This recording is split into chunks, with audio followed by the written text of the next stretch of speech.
Man, is it a wonderful day to be a Detroit Lions fan? And this is how we show our love and appreciation to them, man. This right here. And I've got a good one for you today. I want to talk about why this Detroit Lions team is so special. And it starts with not the head coach, but all of the other coaches underneath him and what this Lions organization has built from the inside out and the outside in, and how it's different than most teams you're going to see around the league. So today's story is titled Dominating in the Trenches. And we're going to talk about the Detroit Lions offensive line achievements under their coach, their offensive line coach, Hank Fraley. Look, this is a high stake world in the NFL, right? Success often begins right there in the trenches, and it's often forgotten about. The good teams, the great teams, that's where they focus. But if you look at the teams that aren't doing so well in the league, look at their offensive defensive lines. They're usually highly suspect, having difficulty or, suffered injuries, or they just don't have good players. But when you look at some of these great teams that have assembled streaks of wins and winning seasons and Super Bowls and playoff appearances, it's because they have a formidable offensive and defensive line. And that's what we're dealing with in Detroit. We have a formidable and dominant offensive line, which is a foundation upon which this team is building and where Brad Holmes started right away with his pick with Penei Sewell. This offensive prowess that we're seeing the last two seasons, it really is established by protecting Jared Goff.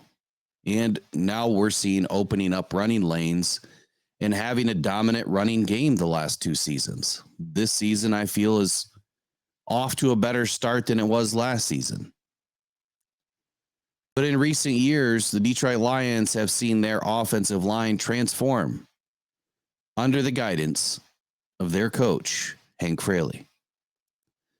And I did a similar story to this a couple of months ago, but I wanted to do it again. And I wanted to do it again because, well, look at what we're doing, right? Look at where this team is going. I think it's good to kind of give back to this defense or this Detroit Lions team, more ways than, just talking about it one time. I want to talk about it again. So before delving into the accomplishments of the Detroit Lions offensive line, I always feel like it's essential to kind of talk about and recognize, the impact of their coach, Hank Fraley. He was a former NFL offensive lineman himself. Fraley brings a wealth of experience and knowledge to this coaching staff. He has a deep understanding of the intricacies of playing in the trenches and has been an invaluable asset to his players.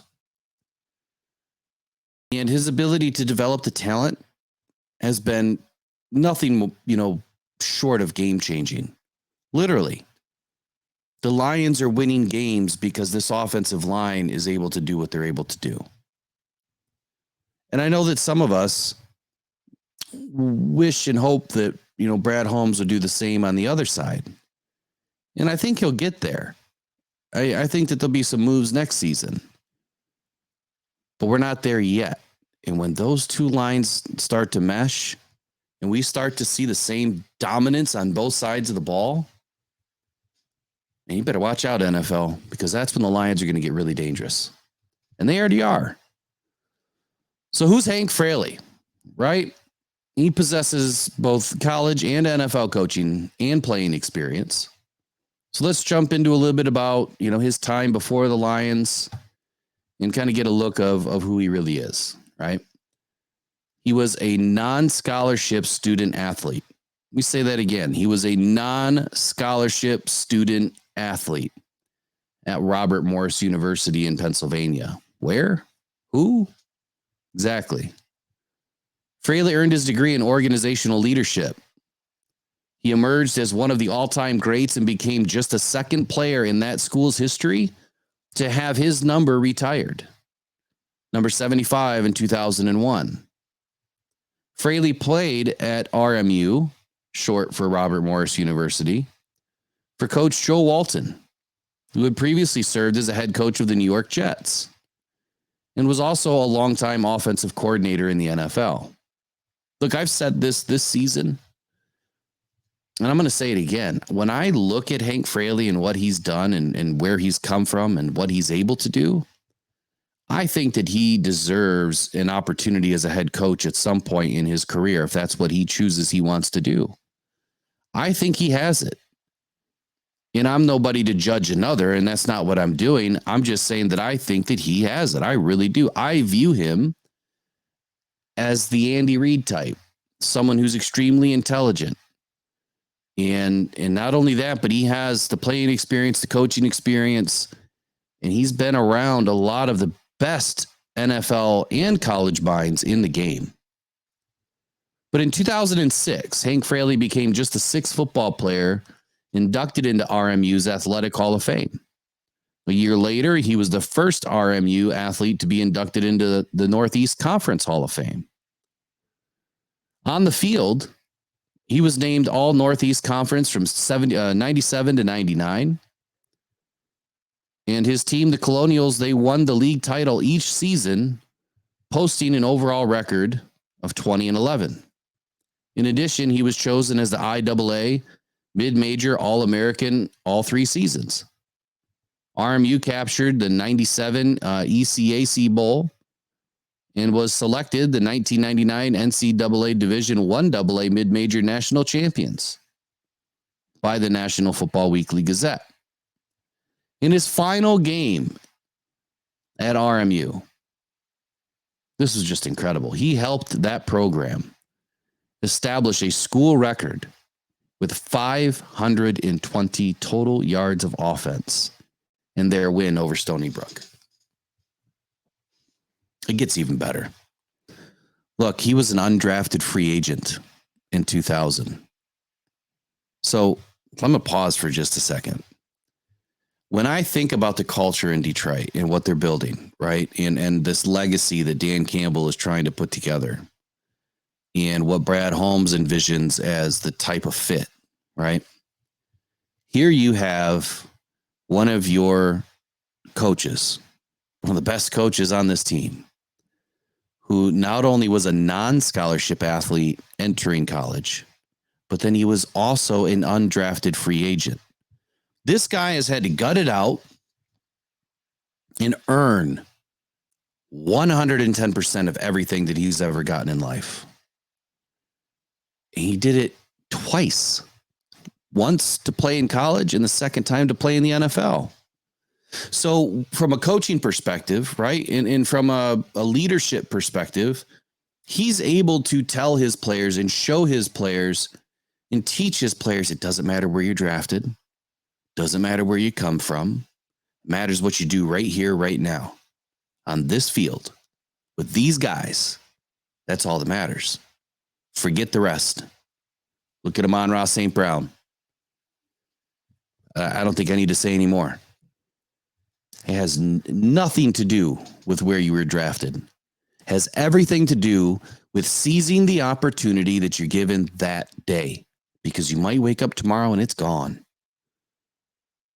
And this guy exudes that throughout his life and his career in college and in the NFL. But anyway, Fraley eventually signed with the Eagles, and it's going to get even more better.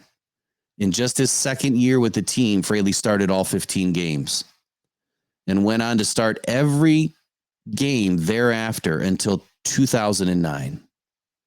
He appeared in 142 career games, made 123 career starts, and he started at center in 4 straight NFC championship games for the Eagles from 2002 to 2005. He was the starting center in the Super Bowl. I believe it was Super Bowl 39 versus New England. In addition to his time with the Eagles, right, he also played 4 seasons with the Browns, 1 with the St. Louis Rams, And during his NFL career, he started games along the offensive line at center, guard, and tackle positions. Guy's a utility man, too. He knows every single position from a player's perspective. That's why Kobe Sorsdahl is able to step into the game and play well. That's why this Detroit Lions offensive line is able to, start these games with multiple different line formations. Every single one of these guys is ready to go. They're learning multiple positions. Brad Holmes loves versatility. Hank Fraley is as versatile as they come, both as a player and a coach. So Fraley embarked on his coaching career as the offensive line coach at the University of San Diego in 2012. He moved to San Jose State for the 2013 season in the same capacity. 5 of his student athletes achieved all league honors. He then started as the Minnesota Vikings assistant offensive line coach for 3 seasons from 2014 to 2016. In 2016, he was under the tutelage of one of the best offensive line coaches in football history, Tony Sparano. In the 2015 season, the Vikings captured Minnesota's first NFL North title since 2009. It made its first playoff appearance since 2012.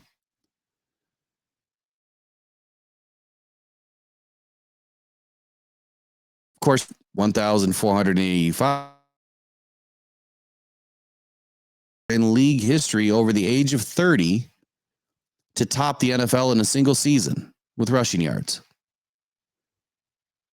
Now, look, there's a beautiful marriage that goes on between an offensive line and a running back. Some people are on the fence that the running back does all the work and they're the ones that are responsible for what happens.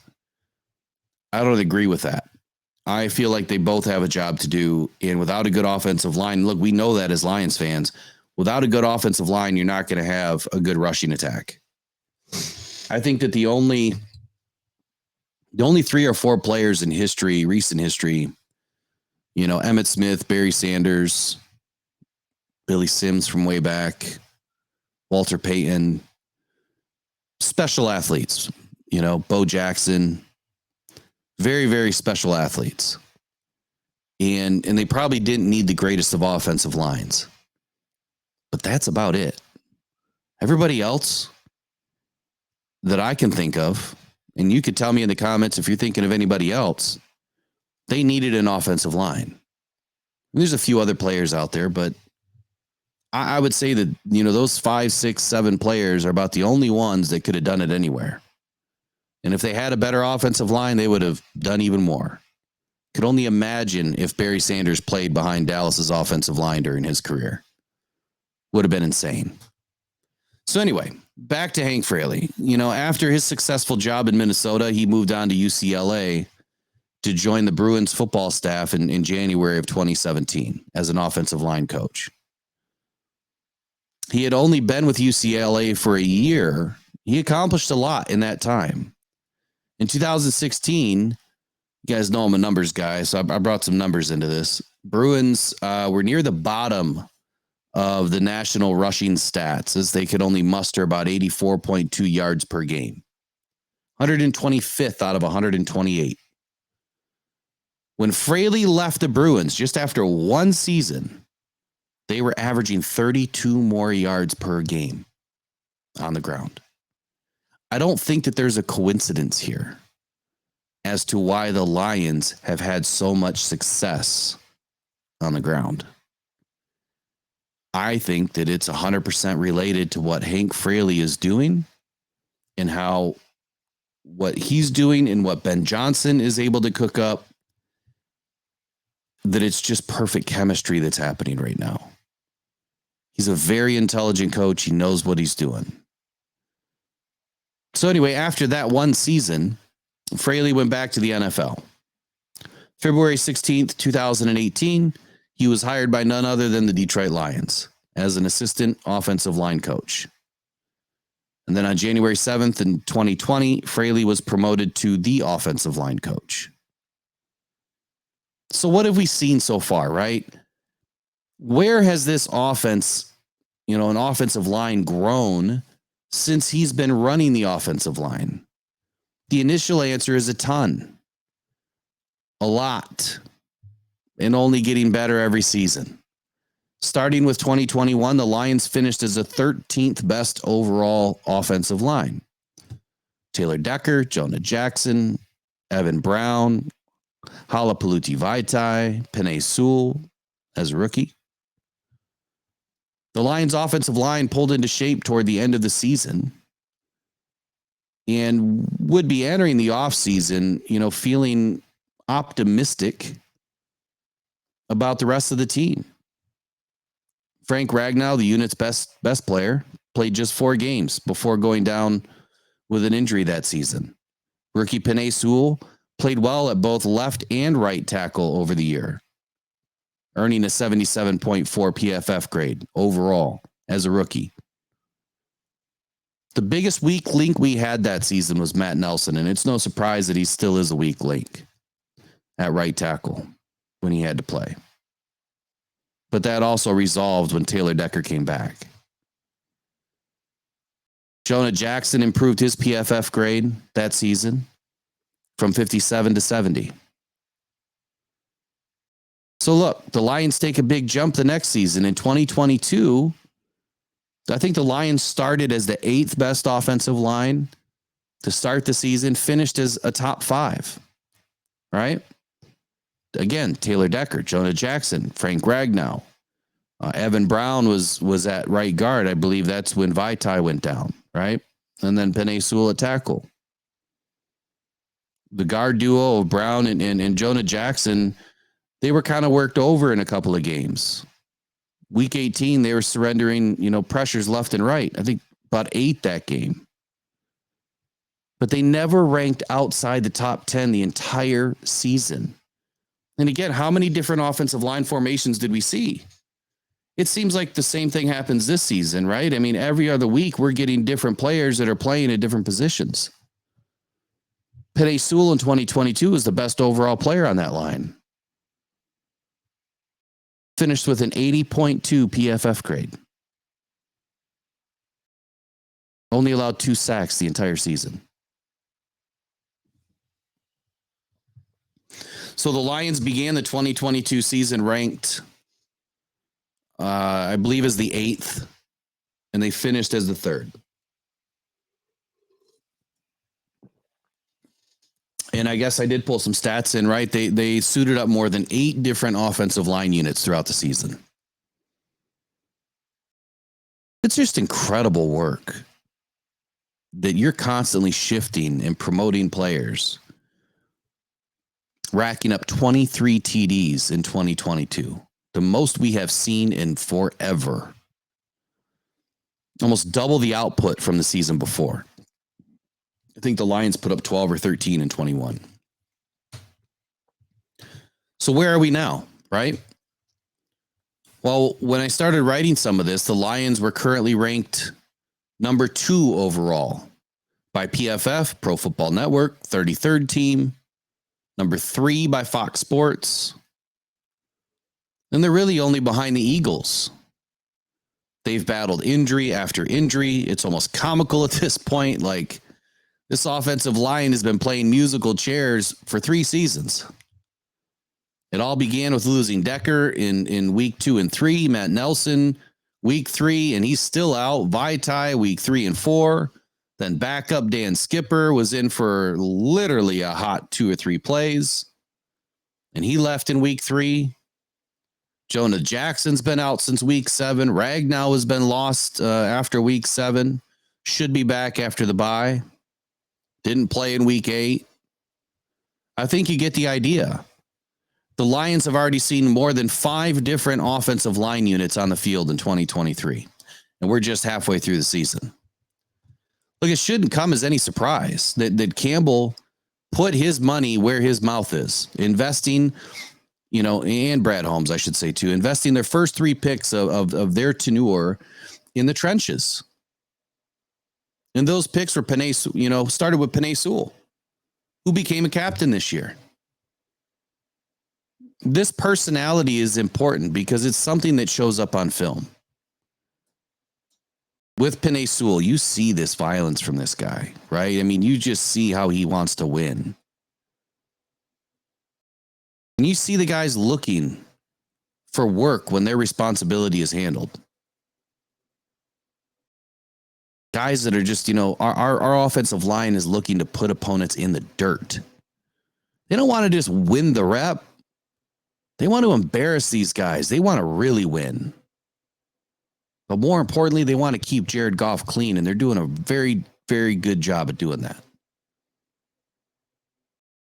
This offensive line has helped this team go from the bottom of the league, to darn near the top of the league when you're talking about just offensive output. A few more stats. So, recent stats. Right now, Penei Sewell is our top offensive lineman with a run blocking grade of 80.4. Frank Ragnow, when he's in, 78.6. Graham Glasgow, 77.9. Graham is playing lights out right now. I'm sure he's had some bad games, a few too many pressures or whatever, but look, he's been asked to play, 3 different positions already? And he's done well at every single one. And that speaks volumes to the type of player that Graham Glasgow is, but it also speaks volumes to the game planning and how they're, setting up for these opponents by what Hank Fraley's putting together and what he's studying on tape and what he's communicating to Ben Johnson and what they're all doing and communicating to Dan Campbell. And they're all tying it together. Some weeks it feels like this offensive line is held by a string. That's how we feel. But this offensive line feels that they're going to go in and win every play. And they pretty much are. They're doing a phenomenal job. Pass blocking. Right now you've got, which is crazy to me. I mean, Dan Skipper was only in for a couple of plays, right? He had an 82.7, but I'm not going to use that one because he was only in for a few plays. But Penei Sewell, 82 in pass blocking. Taylor Decker, 80.7. Matt Nelson, when he was in earlier in the season, 71.6. Frank Ragnow, 70.2. Vaitai, 68.4. Graham Glasgow, 67.9. So the pass blocking grades aren't the greatest, but we've got, 2-3 guys here that are, 80 or better. And you're asking these guys to do a lot, right? When you're constantly shifting this line around. It's hard to develop chemistry and trust, with the guy next to you when it's someone different, it seems like every other game. But here's some of the things that I wanted to note. And, you tell me in the comments, look, how do you feel about this offensive line? Who on this offensive line do you think is going to make it to next season? Or who's not going to make it to next season? I think Jonah Jackson is probably going to leave in free agency. That's my early call. I think that he's gone. I think that, some of these guys that are on, their final year of their contract that are backups, I don't think all of them are going to be back next year. Like Dan Skipper, I'd have to look at Matt Nelson's contract, but I don't think that he's going to be back. I think the Lions are going to be buyers early in free agency, and I also feel like they're going to do something in the draft. Which, look, they're not the sexiest picks, and they're not what you want to see, but we've got a couple of third-round picks.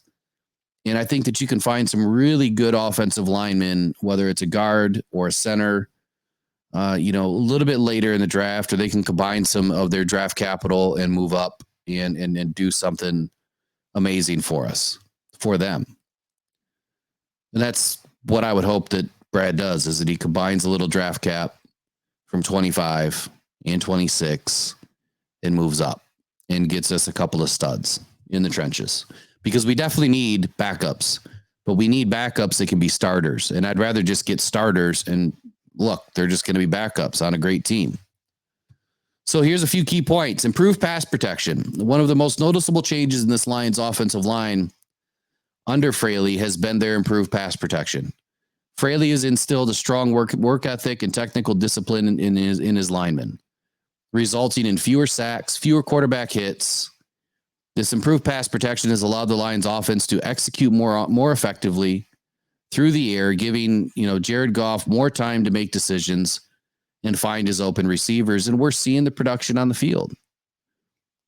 Dominance in the running game. This is no surprise to anybody. I mean, come on. Look at what Jahmyr Gibbs just did. Look what Monty's been doing all season. Look what Jamal Williams did last season. Hank Fraley has been very instrumental in developing a dominant running game for the Lions. Yeah, it does require a lot of coordination with Ben Johnson, but without getting this offensive line all in sync and on the same page, which requires the tight ends to also be involved, it doesn't work without Fraley. His emphasis on physicality and proper blocking techniques has really paid dividends, opening up these running lanes for these Detroit Lions running backs. The Lions rushing attack has become one of the best in the league, consistently gaining yards, falling forward, controlling the clock, which has been essential for us in winning games. And it's essential in the NFL, especially controlling that clock. Player development. Look, perhaps one of his most significant achievements has been the ability to develop young talent along the offensive line. Several previously unheralded linemen have blossomed into reliable starters. This not only speaks volumes to Fraley's, coaching prowess and his ability, but also his ability to identify and nurture the potential and pull it out of these young guys. I mean, what has transpired for Penei Sewell? He may have always had that within, but sure has really come out over the last few seasons. He's a top tackle in this league.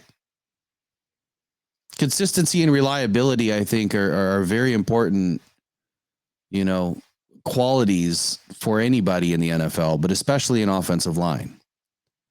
I think that the offensive line needs more consistency and reliability than any other position in the league. Maybe quarterback, right? That's probably the most important. But those two positions got to blend well together.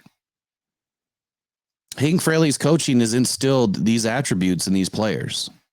Week in and week out, the Lions offensive line has become a very reliable unit. They can be counted on to protect Jared, open up the running lanes, and it's a level of consistency that is invaluable for a team that is striving to compete at the highest level, especially later on in the season when it's really going to start to count, which is right now. This is no shocker, right? Adaptability and versatility. In the NFL, injuries are an unfortunate reality. It's not if, it's when. It's gonna happen. And a successful team must be able to adapt and change their personnel on a whim and trust that they know what to do. Fraley has ensured that his linemen are very versatile as well as capable of playing multiple positions and putting themselves into a better position by being adaptable and being a significant asset to every man along that line so they can trust each other, allowing them to maintain a very high level of performance when these injuries do strike. So again, I want to ask you guys in the comments, and do yourself a favor. Look, if you guys haven't subscribed yet, I want to thank you real quick because you guys have been the best. You are truly my sponsors and supporters just by watching the video. And that's really all we ask is, hey, give us a shot. Watch the video, share it with a friend. That would be phenomenal. But if you haven't subscribed, take a look down, hit that button, come along for this ride. We're going to be here day in and day out, 365 days a year, and it's only going to get bigger and better. And we'd love to get you guys on the phone lines. Look, the phone lines are going to be open in every single one of our live shows, and we're going to start doing some things more often because we want to hear your voice, and so does everybody else.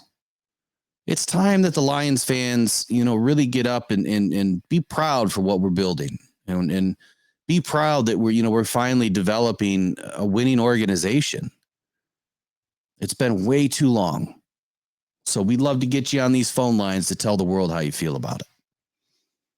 So to conclude this story about Hank Fraley and this offensive line, look, the Detroit Lions offensive line has undergone a very remarkable transformation under Fraley's time as a coach with the Lions. The improved pass protection, the dominant running game, player development, consistency, the adaptability, reliability. Look, these are all key accomplishments of this unit. As the Lions continue to build a very competitive team, this offensive line is going to have to remain a cornerstone for the future success. Thanks to the outstanding coaching of Hank Fraley and with Coach Fraley's guidance, the Lions offensive line has become a true force to be reckoned with in the NFL. And the future is really beginning to look bright for this talented group of players and for any of them that come in as rookies next season and beyond that, as long as we have Fraley as the offensive line coach. So my hat's off to Hank Fraley and what he's been able to develop and what he continues to develop day in and day out and how he has this team playing well. It's one of the best offensive lines in the league. And look, I know that, many of the different sports medias out there will report different things, whether it's the Eagles over the Lions or the Lions over the Eagles or whatever. But when you slice the pie any way you want, this is a top 3 offensive line in this league. And I dare say when they're all healthy, they are the best offensive line in this league. It's only going to get better from here on out. So thank you, Coach Fraley, for doing an excellent job. And thank you, Brad Holmes and Dan Campbell, for allowing Fraley to do an excellent job.